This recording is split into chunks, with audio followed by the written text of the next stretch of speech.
আসসালামু আলাইকুম রহমতুল্লাহ। নুরানি বাগানের আজকের পর্বে আপনাদেরকে স্বাগতম।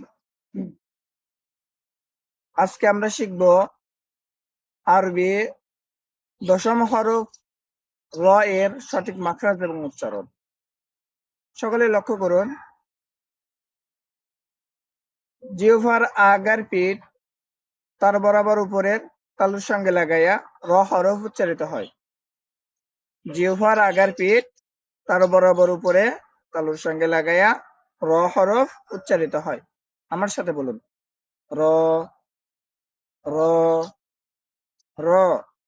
আলহামদুলিল্লাহ, আপনারা যারা আমাদের এই পর্বগুলো দেখছেন কমেন্টে জানাবেন কে কতটুকু শিখতে পারলেন। আর সবের নিয়তে আপনার বন্ধুদের কাছেও পৌঁছায় দিন যাতে তারাও শিখতে পারে। কারণ রাসূলুল্লাহ সাল্লাল্লাহু আলাইহি সাল্লাম বলেছেন, খায়রুকুম মান তাআল্লামাল কুরআনা ওয়া আল্লামা। তোমাদের মধ্যে সর্বোত্তম ব্যক্তি হলো তারাই যারা নিজে কোরআন শরীফ শিক্ষা করে এবং অপরকে শেখার জন্য সাহায্য করে, অপরের কাছে পৌঁছা দেয়। আজকে এ পর্যন্তই। আল্লাহ হাফেজ।